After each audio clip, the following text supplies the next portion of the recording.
Hey guys, मैं उत्कर्ष सिन्हा और आप देख रहे हैं अपना प्यारा सा चैनल सीक्रेट्स फॉर केमिस्ट्री। जैसे आप सभी को पता है कि NEET 2021 first week of May में हो जाएगी और अभी दिसंबर तक तो नीट 2020 की काउंसलिंग ही चलेगी। तो बहुत सारे बच्चे अभी उधर ही बिजी रहेंगे या पढ़ेंगे भी तो अच्छे से नहीं पढ़ रहे हैं। तो अगर आपको नीट 2021 में अच्छा रैंक लाना है या नीट 2021 क्रैक करना है तो अभी से ही आपको सिंसियरली प्रिपरेशन स्टार्ट करनी होगी, क्योंकि आप लोग देख ही रहे हो कि नीट का कट ऑफ बहुत ही हाई जा रहा है, क्योंकि क्वेश्चंस जो है एनसीईआरटी से आ रहे हैं या इजी आ रहे हैं। सो आपको 100% एनसीईआरटी करके ही जाना पड़ेगा। एटलीस्ट ऑर्गेनिक, इनऑर्गेनिक और बायो में तो 100% एनसीईआरटी आपके टिप पे होनी चाहिए। हम लोग क्विक रिवीजन सीरीज में ऑर्गेनिक का यहाँ 3 चैप्टर कंप्लीट कर चुके हैं, haloalkane, haloarenes, alcohol, phenol ether and amines. So आप लोग सारे चैप्टर को बार बार देखिए ताकि नीट आते आते तक उन सारे चैप्टर का आपका कंसेप्ट आपके रिफ्लेक्स में आ जाए। और हाँ, अगर आप इस चैनल पे न्यू हैं तो चैनल को सब्सक्राइब कर दीजिए, वीडियो को लाइक कर दीजिए और कमेंट करके हमें ज़रूर बताइए कि आपको सीक्रेट्स फॉर केमिस्ट्री बेनिफिशियल लग रहा है या नहीं। तो चलिए आज हम हमारा नया चैप्टर स्टार्ट करते हैं, इनऑर्गेनिक का पीरियोडिक टेबल। इससे हर साल क्वेश्चन रहते ही रहते हैं नीट में, और जेई में भी इससे हर साल क्वेश्चन रहते हैं और बहुत ही सिंपल क्वेश्चन रहते हैं। तो चलिए स्टार्ट करते हैं हमारा chapter periodic table, classification of element and periodicity in properties. Periodic table most important concept था केमिस्ट्री के लिए। पीरियोडिक टेबल हम लोग क्यों बनाए? सबसे पहली बात तो पीरियोडिक टेबल इसलिए बनाए क्योंकि अगर 100 एट प्रेजेंट में अगर 114 एलिमेंट नोन है तो हम लोग एक एक एलिमेंट को अलग अलग नहीं पढ़ सकते हैं। तो हम लोग उसको ग्रुप और पीरियड में बांट दिए ताकि हम लोग को स्टडी करने में ईजी रहे। तो पीरियोडिक टेबल एक बहुत ही इंपॉर्टेंट कंसेप्ट था केमिस्ट्री के लिए। और ये जो पीरियोडिक ट्रेंड भी हम लोग इसमें अभी पढ़ेंगे, फिजिकल और केमिकल प्रॉपर्टीज़ पे एलिमेंट के बेसिस पे। 1800 में 31 एलिमेंट नोन था और 1865 में मोर देन 63 एलिमेंट नोन हो गया था। मतलब एटलीस्ट 1800 से 1865 तक डबल डिस्कवरी हो गया था। और अभी एट प्रेजेंट में 114 एलिमेंट नोन है। तो चलिए स्टार्ट करते हैं। जेनेसिस ऑफ पीरियोडिक क्लासिफिकेशन, ये सब स्टार्ट हुआ 1800 से। 1800 में जॉन डोबेनियर साइंटिस्ट हैं, जो कि 1829 में जॉन डोबेनियर ने एक लॉ दिया, लॉ ऑफ ट्राइड्स। इसमें लॉ ऑफ ट्राइड्स क्या होता है? अगर 3 एलिमेंट है, लिथियम, सोडियम, पोटेशियम, तो लिथियम और सोडियम और पोटेशियम, तो मिडिल वाला क्या है? सोडियम। तो 3 एलिमेंट है और मिडिल है सोडियम। तो फर्स्ट एलिमेंट और थर्ड एलिमेंट को अगर हम लोग इस दोनों का एटॉमिक वेट ऐड कर दें और इसका एवरेज ले लें, मतलब डिवाइड कर दे 2 से, तो एटॉमिक वेट आ जाएगा सेकेंड एलिमेंट का। जैसे लिथियम, सोडियम, पोटेशियम, लिथियम का एटॉमिक वेट 7 होता है और पोटेशियम का एटॉमिक वेट 39 होता है। तो इस दोनों को अगर आप ऐड करिएगा तो आपका आएगा 46। 46 divided by 2 is 23। Atomic weight of sodium is 23। तो यहाँ से ये पता चला लॉ ऑफ ट्राइड्स इसको कहते हैं। लेकिन अब इसके बाद आए एक साइंटिस्ट चैन कॉर्टुइस 1862 में। ये एलिमेंट को सजा दिए according to atomic weight, increasing atomic weight के हिसाब से। उसके बाद आए साइंटिस्ट जॉन अलेक्जेंडर न्यूलैंड 1865 में। ये क्या दिए? Law of octaves. John Alexander Newland law of octaves दिए। लॉ ऑफ ऑक्टेव्स क्या है? कि पहला एलिमेंट 8th एलिमेंट से सिमिलर प्रॉपर्टी शो करता है। Every 8th element has property similar to first element. But ये कैल्शियम तक ही वैलिड रहा, उसके बाद ये नहीं चला। इनके वर्क को ज़्यादा तो एक्सेप्ट नहीं किया गया, बट इनके वर्क को अवार्ड दिया गया डेवी मेडल 1887 में रॉयल सोसाइटी लंदन से। अब बेसिकली पीरियोडिक टेबल, इसमें बेसिकली 2 साइंटिस्ट हैं, मेंडलीव और मेयर। अगर पीरियोडिक टेबल का पूरा श्रेय देखा जाए तो इस दोनों को मिला के, लेकिन अगर सिर्फ पूछेगा पीरियोडिक टेबल किसने दिया, अगर सिर्फ मेंडलीव रहेगा तो सिर्फ मेंडलीव जाएगा। 1869 में दोनों वर्क कर रहे थे इंडिपेंडेंटली अपना अपना। तो मेयर साहब जो थे वो फिजिकल प्रॉपर्टीज़ को प्लॉट किए थे atomic volume, melting point, boiling point के अगेंस्ट एटॉमिक वेट के, और पीरियोडिक रिपीटेड पैटर्न उनको मिला था। और 1868 में मेयर जो थे उन्होंने अपना एक पीरियोडिक टेबल बनाया था जो कि मॉडर्न पीरियोडिक टेबल से मिलता था, बट उनका ये जो भी काम किए थे वो पब्लिश नहीं हुआ था जब तक कि मेंडलीव साइंटिस्ट नहीं आए, और मेंडलीव को ही क्रेडिट दिया जाता है मॉडर्न पीरियोडिक टेबल के लिए। अब मेंडलीव क्या किए पीरियोडिक टेबल में? तो मेंडलीव पीरियोडिक टेबल में properties of element are periodic function of atomic weight. Element जो सजाया गया वह एटॉमिक वेट के हिसाब से सजाया गया, इंक्रीजिंग एटॉमिक वेट के हिसाब से। Mendeleev arranged element in horizontal rows and vertical column of a table in order of their increasing atomic weight in such a way that element with similar properties occupied the same vertical column or group। लेकिन Mendeleev को जल्दी लगने लगा कि ये जो हम atomic weight के हिसाब से, इंक्रीजिंग एटॉमिक वेट के हिसाब से अगर हम स्ट्रिक्टली फॉलो कर रहे हैं तो कहीं कहीं पे ये गलत भी हो जा रहा है। इसका मतलब मेजरमेंट ये गलत हो जा रहा है। जैसे कि example, iodine lower atomic weight होता है टेलेनियम से, जो कि ग्रुप 6 का है, बट लेकिन आयोडीन को ग्रुप 7 में रखा गया फ्लोरीन क्लोरीन के साथ। और इसी समय मेंडलीव जो थे बहुत सारा गैप भी छोड़े थे। जैसे जो एलिमेंट उस समय डिस्कवर नहीं हुआ है उसके लिए मेंडलीव ने वहाँ गैप छोड़ दिया था, और गैप छोड़ के सिर्फ गैप ही नहीं छोड़े थे, और जैसे कि ये गैप छोड़े थे एल्युमिनियम के नीचे, तो उसको क्या है, इक्का एल्युमिनियम। सिलिकॉन के नीचे तो इक्का सिलिकॉन। और गैप छोड़ने के अलावा उन्होंने जो एलिमेंट अभी डिस्कवर नहीं हुआ है उसका भी फिजिकल प्रॉपर्टीज़ बता दिए थे। ये बोल्डनेस जो था मेंडलीव का कि प्रिडिक्शन करना कि वहाँ पे कौन सा एलिमेंट आएगा और उसका क्या फिजिकल प्रॉपर्टीज़ होगा, ये पहले ही बता देना इनको फेमस कर दिया। और मेंडलीव का जो हो पीरियोडिक टेबल पब्लिश हुआ 1905 में।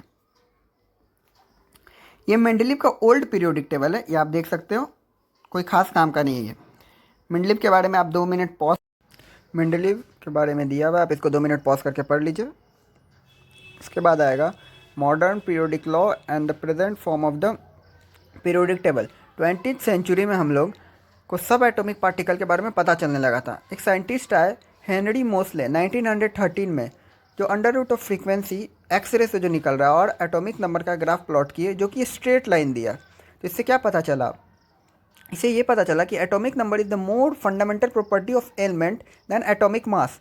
तो मेंडलीव पीरियोडिक टेबल जो था वो थोड़ा मॉडिफाई हुआ, और फिर इंक्रीजिंग एटॉमिक नंबर पे मेंडलीव मॉडर्न पीरियोडिक टेबल बना।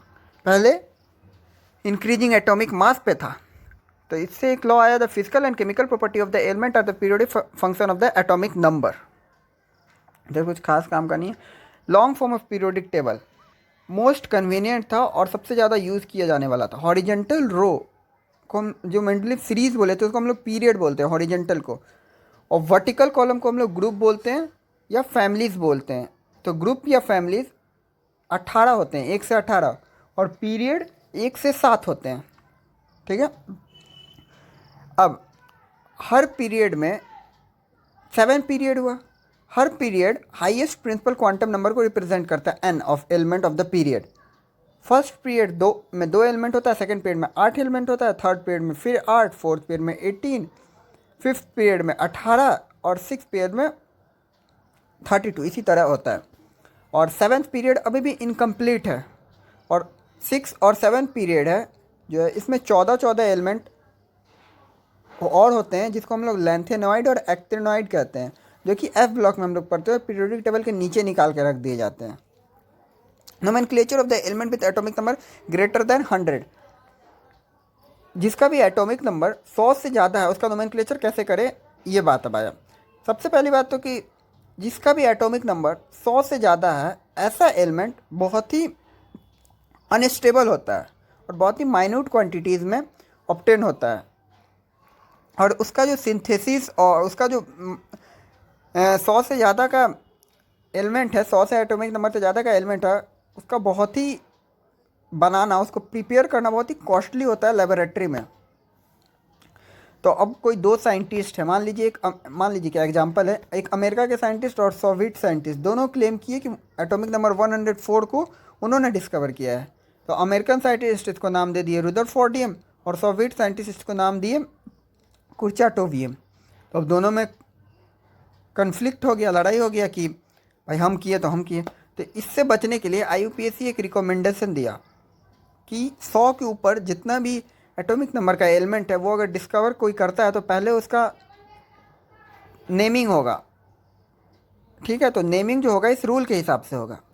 जैसे 0 को हम लोग नील बोलेंगे, 1 को अन बोलेंगे, 2 को बाई बोलेंगे, 3 को ट्राई बोलेंगे, इसी तरह 9 तक का सबको बोलेंगे। और इसका शॉर्ट फॉर्म ये तो नेम हो गया, इसमें एब्रीविएशन 0 को एन लिखेंगे, 1 को यू लिखेंगे, इसी तरह 9 तक का है। तो जैसे आप 101 देखिए, 101 में 1 का अन, 0 का नील और फिर 1 का अन, और सबके लास्ट में आई यू एम लग जाएगा। तो और सिंबल से देखिएगा तो 0 को हम लोग क्या बोलते थे, एन, और 1 को क्या बोलते थे, यू, तो यू एन यू। इसी तरह आप किसी का भी एग्जांपल देख लीजिए, 105 जैसे, तो 1 का अन, 0 का नील, 5 का paint, I you M, Pentium, तो अन नील पेंटियम। और सिंबल फॉर्म में देखेंगे तो यू एन पी। ये पीरियोडिक टेबल है, ये आपको पीरियोडिक टेबल अगर याद है तो बहुत अच्छी बात है, और नहीं याद है तो आप मुझे कमेंट करके बताइए, मैं आपको इसका बहुत अच्छा ट्रिक बता दूंगा। इसका एटॉमिक नंबर, इसका कॉन्फ़िगरेशन, पूरा पीरियोडिक टेबल सब आपको याद हो जाएगा। फिर ज़रूरत हो तो कमेंट ज़रूर करिए। हाँ, तो जैसे हम लोग बात कर रहे थे कि फर्स्ट जो एलिमेंट होगा, जो पहले डिस्कवर होगा, कोई भी एलिमेंट 100 से ऊपर वाला एटॉमिक नंबर वाला, पहले उसका टेम्परेरी नेमिंग होगा, और फिर उसका टेम्परेरी नेमिंग 3 लेटर का होगा, और फिर उसका परमानेंट नेमिंग होगा। ये ऐसा क्यों किया गया? क्योंकि जो 2 साइंटिस्ट के बीच में वार छिड़ जाता था उसको बचाने के लिए।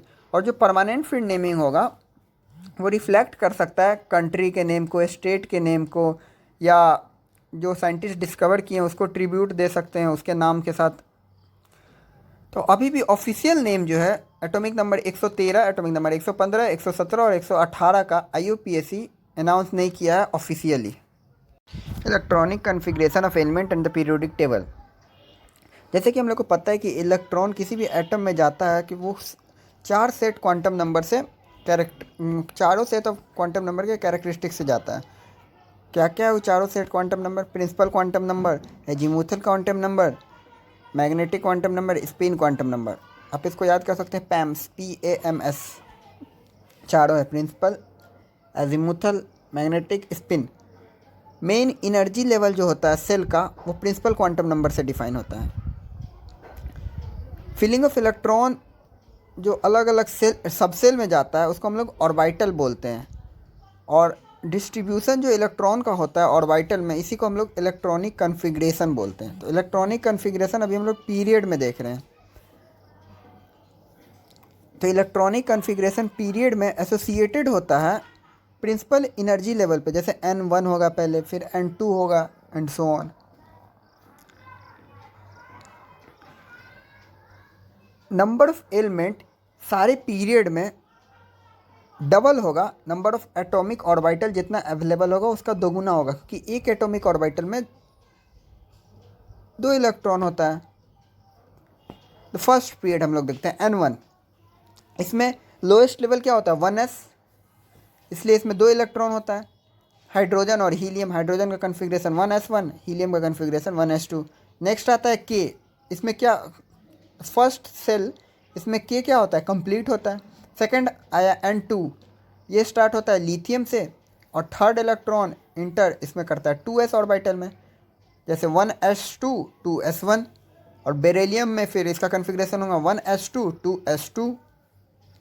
इसी तरह धीरे धीरे n को बढ़ाते जाएंगे तो हमारा एटॉमिक नंबर आगे एलिमेंट वाला मिलता जाएगा। ट्रांजिशन सीरीज किसको कहते हैं?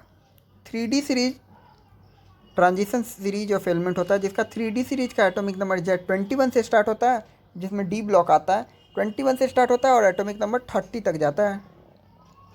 फिर 4D ट्रांजिशन सीरीज किसको कहाँ से स्टार्ट होता है, कहाँ तक जाता है? 4D transition series 3D transition series के जो जस्ट नीचे होता है वो हो गया 4D ट्रांजिशन सीरीज। फिर 4F इनर ट्रांजिशन सीरीज भी होता है, जिसको हम लोग लैंथेनॉइड सीरीज बोलते हैं, और 5F इनर ट्रांजिशन सीरीज होता है, जिसको हम लोग एक्टिनॉइड्स बोलते हैं। और लैंथेनॉइड और एक्टिनॉइड सेपरेट पीरियोडिक टेबल के नीचे रखा गया है।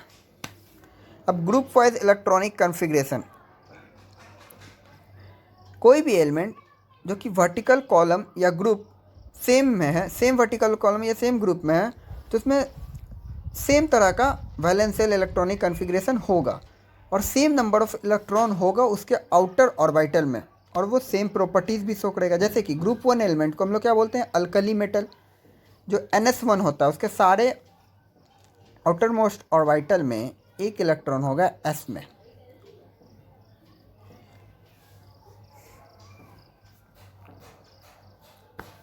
अब हम लोग यहाँ चार भाग में पीरियोडिक टेबल को बांटा गया है, S, P, D and F। चारों ब्लॉक है, S, P, D and F block.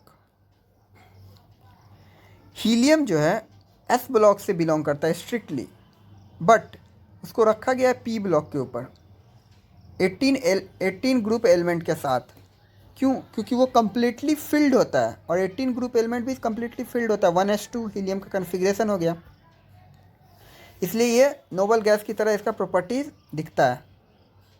Hydrogen भी एक एक्सेप्शन है, इसमें बस एक इलेक्ट्रॉन होता है, इसके S में बस एक इलेक्ट्रॉन होता है, इसलिए ये प्लेस किया गया ग्रुप 1 एलिमेंट में। ग्रुप 1 में अल्कली मेटल में ये प्लेस किया गया है और ये एक इलेक्ट्रॉन गेन करके नोबल गैस कन्फिग्रेशन पा सकता है, इसलिए ये ग्रुप 17 में हैलोजन फैमिली की तरह भी बिहेव करता है। क्योंकि ये स्पेशल केस है हाइड्रोजन का, इसलिए इसको पीरियोडिक टेबल के टॉप पे रखा गया है। अब इलेक्ट्रॉनिक कन्फिग्रेशन जैसे एटॉमिक नंबर 3 का लिथियम का देख रहे हैं, 1s2 2s1, एक S में 2 फिर 2s1, इसी तरह आप किसी का भी कन्फिग्रेशन निकाल सकते हैं। इलेक्ट्रॉनिक कन्फिग्रेशन और and type of element of S, P, D and F block. अफवाह प्रिंसिपल इलेक्ट्रॉनिक कन्फिग्रेशन किसी भी एलिमेंट का बताता है पीरियोडिक टेबल में। ग्रुप 1 अल्कली मेटल होता है, ग्रुप 2 अल्कलाइन अर्थ मेटल होता है। S ब्लॉक है ये, lithium, sodium, potassium, rubidium, caesium, francium. ये ग्रुप 1 है alkali metal, Be, Mg, Ca, Sr, Ba, Ra। ये ग्रुप 2 है अल्कलाइन अर्थ मेटल, ये S ब्लॉक हो गया। इसके बाद आया हमारा D block, 3D series, 4D series, 5D series, 6D series. उसके बाद आया P ब्लॉक। P ब्लॉक एक ऐसा है जिसमें कि मेटल भी होता है, नॉन मेटल भी होता है और मेटेलॉइड भी होता है। मेटेलॉइड क्या हुआ? मेटेलॉइड हुआ कि जो मेटल और नॉन मेटल दोनों का प्रॉपर्टीज शो करता है। तो लेफ्ट साइड में हम लोग देखेंगे और राइट साइड में देखेंगे तो दोनों के बीच में एक जिगजैग पैटर्न फॉलो करता है, वही होता है नॉन मेटेलॉइड, मेटेलॉइड। तो सिलिक SiGeAs SbTePoAt, ये सब क्या है? ये सब है मेटेलॉइड। और पीरियोडिक टेबल के लेफ्ट साइड में मेटल होता है और राइट साइड में नॉन मेटल होता है। पीरियोडिक टेबल से जैसे जैसे हम लोग टॉप टू बॉटम आते हैं तो मेटल कैरेक्टर बढ़ता है और बॉटम से ऊपर जाते हैं, मतलब नीचे से ऊपर जब जाते हैं तो नॉन मेटेलिक कैरेक्टर बढ़ता है। ये F ब्लॉक है जो पीरियोडिक टेबल से अलग करके यहाँ रखा गया। अब मेटल के केस में हम लोग देखेंगे ग्रुप 1 मेटल में इसका कन्फिग्रेशन होता है NS1 ग्रुप 1 में, अल्कली मेटल इसको बोलते हैं, ग्रुप 2 अल्कलाइन अर्थ मेटल बोलते हैं। मेटल के केस में मेटल S ब्लॉक में होगा मेनली। रिएक्टिव मेटल जो होता है उसका लो आयोनाइजेशन एनर्जी होता है। अल्कली मेटल के केस में +1 आयन चार्ज होगा और अल्कलाइन अर्थ मेटल के केस में +2 आयन चार्ज होगा। ये S ब्लॉक का बात हो गया। अब P ब्लॉक का बात करते हैं। P ब्लॉक में ग्रुप नंबर 13 से ग्रुप नंबर 18 होता है और S ब्लॉक और P ब्लॉक दोनों को मिला के हम लोग मेन ग्रुप एलिमेंट बोलते हैं या रिप्रेजेंटेटिव एलिमेंट बोलते हैं। अब आया आउटर मोस्ट इलेक्ट्रॉनिक कन्फिग्रेशन क्या होगा P ब्लॉक का? तो NS2 तो सब में होगा और NP1 से लेके NP6 तक होगा, NP1 to NP6। NP6 किसका होगा? नोबल गैस का होगा क्योंकि ये फुलफिल्ड हो गया इसका ऑर्बिटल। ग्रुप 17 को हम लोग हैलोजन बोलते हैं, हैलोजन फैमिली बोलते हैं। ग्रुप 16 को हम लोग चाल्कोजन फैमिली बोलते हैं और ग्रुप 18 को हम लोग नोबल गैस फैमिली बोलते हैं। हम पहले ही आप लोग को बता ही दिए कि नॉन मेटेलिक कैरेक्टर इंक्रीज होता है as we move from left to right और मेटेलिक कैरेक्टर डिक्रीज होता है as we move from left to right. और across the period metallic character increase होता है as we go from down, as we go down. अब d block element हम लोग देखते हैं। डी ब्लॉक एलिमेंट को हम लोग क्या बोलते हैं? Transition element. ट्रांजिशन एलिमेंट ये ग्रुप 3 to 12 तक होता है और ये सेंटर में होता है पीरियोडिक टेबल के। डी ब्लॉक को हम लोग डी ब्लॉक क्यों बोल रहे हैं? क्योंकि ट्रांजिशन में एलिमेंट क्यों बोल रहे हैं? क्योंकि ये एस और पी के बीच में आता है इसलिए। अब डी ब्लॉक का इलेक्ट्रॉनिक जनरल इलेक्ट्रॉनिक कन्फिग्रेशन क्या हो सकता है? NS 0 से 2 और N-1 D 1 से 10 तक हो सकता है। और जितना भी डी ब्लॉक में एलिमेंट होता है सारा मेटल होता है, और जितना भी डी ब्लॉक का एलिमेंट होता है वो कलर्ड आयन बनाता है और वेरिएबल वैलेंसी शो करता है, मतलब वेरिएबल ऑक्सीडेशन स्टेट शो करता है। पैरामैग्नेटिक होता है, पैरामैग्नेटिक होता है और जनरली कैटलिस्ट के तौर पे यूज होता है। लेकिन जिंक, कैडमियम और Hg का कन्फिग्रेशन N-1 D10 और NS2 होता है। तो डी ब्लॉक में जो भी एलिमेंट है और हाउएवर जिंक, कैडमियम और Hg का कन्फिग्रेशन है N-1 D10 NS2, जो कि ज़्यादातर प्रॉपर्टीज डी ब्लॉक का नहीं दिखाता है, ट्रांजिशन एलिमेंट का नहीं दिखाता है। और डी ब्लॉक या ट्रांजिशन एलिमेंट एक ब्रिज बनाता है एस ब्लॉक और पी ब्लॉक के बीच में, इसलिए इसको हम लोग ट्रांजिशन एलिमेंट बोलते हैं। अब इसके बाद आएगा हमारा एफ ब्लॉक। एफ ब्लॉक में क्या होता है? लैंथेनोइड्स और एक्टेनोइड्स। लैंथेनोइड्स एटॉमिक नंबर 58 से 71, 14 एलिमेंट हो गया लैंथेनोइड्स में। उसी तरह एक्टेनोइड्स में एटॉमिक नंबर 90 से एटॉमिक नंबर 103 तक होता है। आउटर इलेक्ट्रॉनिक कन्फिग्रेशन क्या होगा? लैंथेनोइड का और फिर एक्टेनोइड का। तो general configuration, outer electronic configuration बताते हैं। तो N-2 F 1 से 14 तक, N-1 D 0 से 1 तक और NS2 होता है इसका जनरल इलेक्ट्रॉनिक कन्फिग्रेशन। और ये F ब्लॉक है इसलिए हम लोग इसको डी ब्लॉक को क्या बोल रहे थे? Transition element. और F ब्लॉक है इसलिए हम लोग इसको बोलते हैं इनर ट्रांजिशन एलिमेंट। और F ब्लॉक में भी सारा मेटल होता है, सीरीज में सारा मेटल होता है। इसका सीरीज का जो प्रॉपर्टीज़ होता है वो थोड़ा सिमिलर होता है। प्रॉपर्टीज़ जो होता है एक्टिनोइड का ज़्यादा कॉम्प्लिकेटेड होता है लैंथेनोइड से। क्यों? क्योंकि एक्टिनोइड में ज़्यादा ऑक्सीडेशन स्टेट पॉसिबल होता है। एक्टिनोइड ज़्यादातर रेडियो एक्टिव होता है। ज़्यादातर जो एक्टिनोइड में जो एलिमेंट है वो मैन मेड है, मतलब कि नेचुरल नहीं है। और एलिमेंट जो भी यूरेनियम के बाद आता है उसको हम लोग ट्रांस यूरेनियम एलिमेंट बोलते हैं। ये वीडियोस अपलोड करने में बहुत टाइम लग गया क्योंकि मैं खुद काउंसलिंग में बिजी हो गया था, बट फाइनली मैं फ्री हो गया हूँ। अब periodic table full chapters 2 videos में कंप्लीट होगी। ये पार्ट 1 थी। पार्ट 2 में periodic table full chapter complete हो जाएगी, साथ साथ जो भी इंपॉर्टेंट क्वेश्चंस हैं वो भी करवा दूंगा पार्ट 2 में। बहुत लोग कमेंट कर रहे थे कि बायो की भी NCERT समरी हर चैप्टर की आप बना दीजिए। सो फाइनली मैंने एक चैप्टर का बायो का भी बनाया हूँ और मैं वो अपने दूसरे चैनल सीक्रेट्स फॉर बायोलॉजी पे अपलोड कर दूंगा। अगर आप लोग सभी को पसंद आया तो आगे भी बायो का मैं इसी तरह बना दूंगा हर चैप्टर्स का। और सीक्रेट्स फॉर केमिस्ट्री है ये चैनल, और सीक्रेट्स फॉर बायोलॉजी का मैं लिंक नीचे दे दूंगा।